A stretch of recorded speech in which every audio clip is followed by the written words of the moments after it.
अब हम लोग निकल चुके हैं महाकाल से। अब हम जा रहे हैं रेलवे स्टेशन और हम लोग जाएंगे अब इंदौर के लिए। और इंदौर हम करेंगे ओमकारेश्वर जी के दर्शन। सो एवरीवन, तो हम लोग उज्जैन से निकल गए थे महाकालेश्वर के लिए। तो हमें वहाँ से आना था इंदौर। अब इंदौर से हमने एक और बस ली है जो जाएगी मंडघाटा ओमकारेश्वर जी टेम्पल। अभी हमें यहाँ से 2 घंटे का, इंदौर से 2 से ढाई घंटे का रन है। तो हमें शायद पहुँचते पहुँचते हो जाएगी रात, क्योंकि अभी बज रहे हैं 4:30, 6:30 या 7 बजे तक हम ओमकारेश्वर जी पहुँच जाएंगे। हर हर महादेव।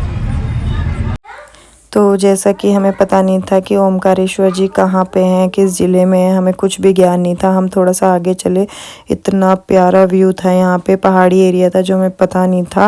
और हमने यहाँ पे खाए हरे वाले चने भुने हुए मिल रहे थे, बहुत ही टेस्टी थे। और खंडवा ज़िले में ओमकारेश्वर जी हम पहुँच चुके थे। ये देखिए यहाँ पे लिखा हुआ था श्री ओमकारेश्वर जी। देखते ही सुकून मिला दिल को। ट्रैवल कर करके हमारी हालत हो गई है खस्ता। अब हम पहुंच गए ओमकारेश्वर जी। और अब यहाँ पर दर्शन पता नहीं कैसे हो पाएंगे या नहीं। तो हम सुबह 5 बजे दर्शन करेंगे और 11 बजे तक हम यहाँ से निकल जाएंगे, ताकि हम अपनी 4:45 बजे की ट्रेन ले सकें। मुझसे पूछ तो एक्सपीरियंस में बताऊंगी। तो हम जा रहे हैं मंदिर के लिए, देखने के लिए कि क्या पापा कहाँ हैं।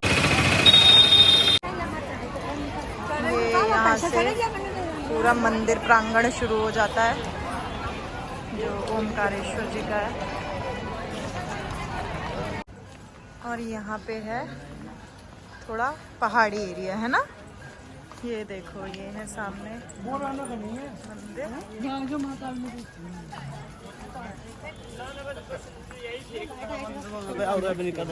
यहाँ है पापा, वो मंदिर में ही होगी, अभी आप गए नहीं हो। देखो वहाँ पे वो ब्रिज है,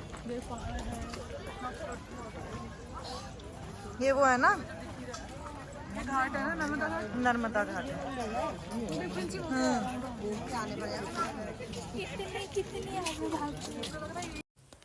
तो जहाँ हमने रूम लिया था वहाँ से कुछ ही दूरी पे, 500 मीटर समथिंग दूरी पे था ओमकारेश्वर जी का मंदिर। देखिए नीचे जाके ओमकारेश्वर जी का मंदिर था। हम देखने गए थे क्योंकि हमें बताया गया था 9:30 बजे मंदिर बंद हो जाता है। तो हम देखने गए थे क्या है, तो देखा यहाँ पे लाइन लगी हुई है, काफ़ी भीड़ हो रही है। ये मंदिर है, मंदिर के बराबर से ही लाइन लगी हुई थी। और जैसे ही हम पहुँचे देखा कि जब लाइन लगी हुई है तो हम भी उसी लाइन में लग गए और अंदर की तरफ हम जाते रहे। तो देखा 9:30 बजे वहाँ पे शयन आरती होने वाली थी, तो हम भी लाइन में लग के हमने ले ली शयन आरती। और ये देखिए मंदिर के बराबर में थोड़ी कम जगह थी तो यहाँ पे भीड़ हो गई। आगे से आप देखेंगे तो लेफ़्ट साइड पे एक छोटा सा ये जो है ये गेट पड़ेगा। इसी गेट के अंदर जहाँ ये रेलिंग लगी हुई है, यहाँ सामने ही हो रहे थे बाबा के दर्शन। और हम उनके शयन दर्शन करके और शयन आरती लेके और बहुत आराम से खुशी खुशी आ गए अपने रूम पे। और सुबह के लिए हमने तैयारी करी कि अब हम सुबह दर्शन। तो सुबह के 4:30 बजे मैं नहा धो के हो गई थी रेडी। मैंने सबको जगाया और सब मेरे बाद हो गए थे रेडी। और फिर हम आ गए। हमने यहाँ पहले हमने चाय पी, सुबह सुबह थोड़ी हल्की ठंड थी और सुबह चाय पी के हम लोग निकल गए बाबा के दर्शन के लिए। हम देखिए उसी पुल से वापस जा रहे थे दर्शन करने के लिए। और सुबह हमने फिर श्री ममलेश्वर जी के भी दर्शन करे ओमकारेश्वर जी के दर्शन के बाद। अब हम जा रहे हैं ओमकारेश्वर जी। सुबह के 6, 4:30 बजे की जगह हुआ हम लोग। ये बहुत लेट कराती है ओमकारेश्वर। तो हम लोग जैसे कि थोड़ा सा लेट हो चुके थे, हमें लगा कि यार अब दर्शन पता नहीं हमारे कितनी देर में होंगे। हमने यहाँ से बाहर ही चप्पल उतारने का था कि हम बाहर ही उतार आए थे। और यहाँ जहाँ मैं अभी चढ़ रही हूँ यहाँ से टीका लगवाने के बाद बिल्कुल सामने से ही मंदिर की एंट्री थी। और एंट्री करने के बाद जो मम्मी पापा और हम तेज़ तेज़ भागे हैं कि जल्दी से हम लाइन में लग जाए। देखिए मम्मी पापा तो बहुत तेज़ तेज़ आगे की तरफ भाग रहे थे, रुचि भी उनके पीछे लगी हुई थी जल्दी जल्दी। मैं ही पीछे थी क्योंकि मुझे व्लॉग भी बनाना था थोड़ा सा। तो यहाँ से एंट्री करके थोड़ा सा ऊपर चढ़ना पड़ता है। जैसे हमारी लाइन थी भीड़। अब हमारा नंबर नहीं आएगा कम से कम 2-3 घंटे से पहले। पर यहाँ पे सामने से ही दर्शन हो रहा है।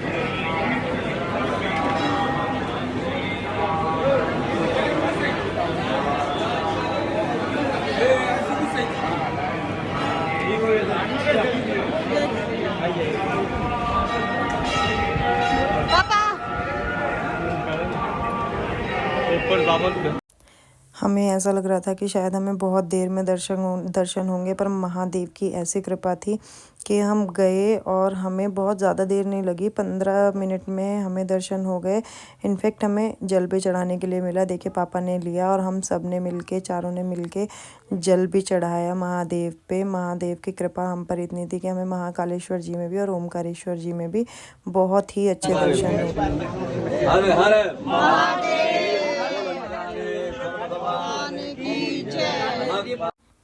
हम दर्शन करके जैसे ही देखे बाहर निकल रहे थे, हम लोगों के चेहरे पे एक अलग ही खुशी थी। मैं भी बहुत खुश थी। और फिर हम पहुँचे श्री ममलेश्वर जी के दर्शन करने के लिए। देखिए वो सामने ब्रिज दिख रहा है, उस ब्रिज से हम सुबह आए थे ओमकारेश्वर जी में। जो अपने होटल से हम सीधा आ रहे थे उसी ब्रिज से आ रहे थे। और यहाँ से सामने की तरफ वो देखिए, वो जो दिख रहे हैं वो सामने ममलेश्वर जी हैं। तो ये ब्रिज से होके हम ममलेश्वर जी की तरफ जा रहे थे। बहुत सारे बंदर थे जिनसे हमें प्रसाद छिपा के ले जाना पड़ रहा था। सामने सनराइज भी हो रहा था। इस ब्रिज से होके सामने की तरफ हम जा रहे थे ममलेश्वर जी के लिए। देखिए सनराइज़ यहाँ से इतना सुंदर दिख रहा था। थोड़ा नेट लगा होने की वजह से कम दिखा, बट बहुत अच्छा दिख रहा था अगर आप सामने से देखेंगे। अब यहाँ से हम पहुँच गए श्री ममलेश्वर जी ज्योतिर्लिंग। ओमकारेश्वर जी और ममलेश्वर जी के दर्शन दोनों साथ में करने चाहिए, तभी हमारे दोनों वो एक ज्योतिर्लिंग में काउंट होते हैं। और हम ममलेश्वर जी के दर्शन करने के लिए अंदर पहुँच ही गए थे। हमें बिल्कुल जागेश्वर जी जैसी फील आई, अगर आप लोग जागेश्वर जी गए होंगे तो। और यहाँ से अंदर जाते ही हमारे वहाँ भी बहुत अच्छे दर्शन हुए और यहाँ भी हमने बहुत अच्छे से जल चढ़ाया। और देखिए सामने से बाबा के दर्शन बहुत ही सुंदर हुए। तू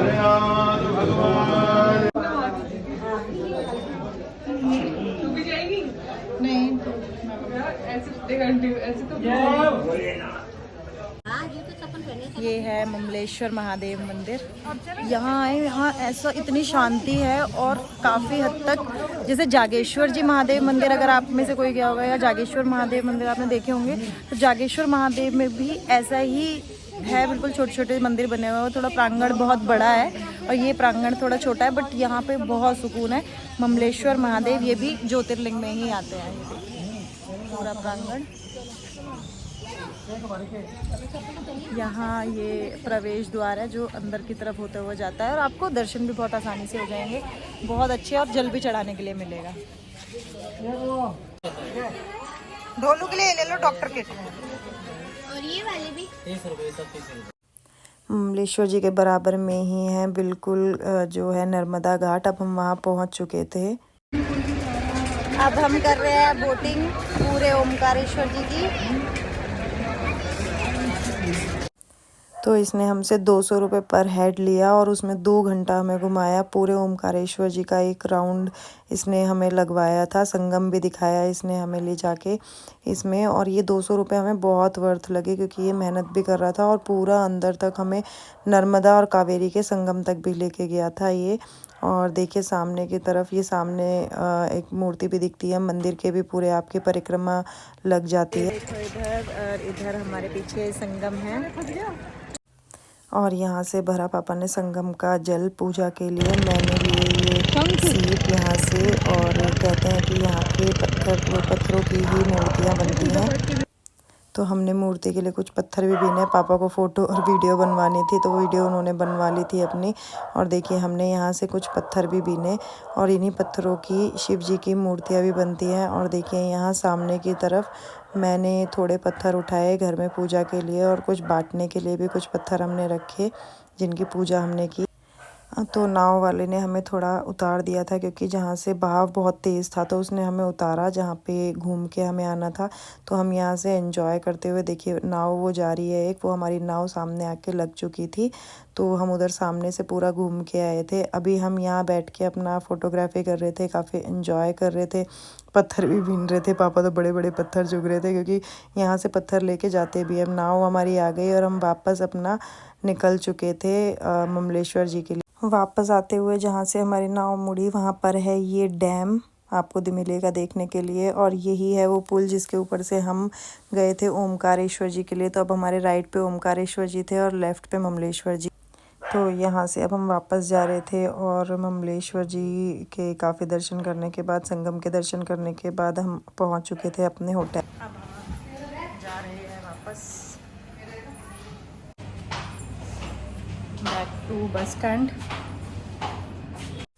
हम लोग ने टाइम से अपनी बस ली और हम पहुँचे इंदौर और हमने पी येवले वाले की फ़ेमस चाय, जो पूरे इंदौर में बहुत ज़्यादा फेमस है और यहाँ की चाय काफ़ी अच्छी और सस्ती भी है।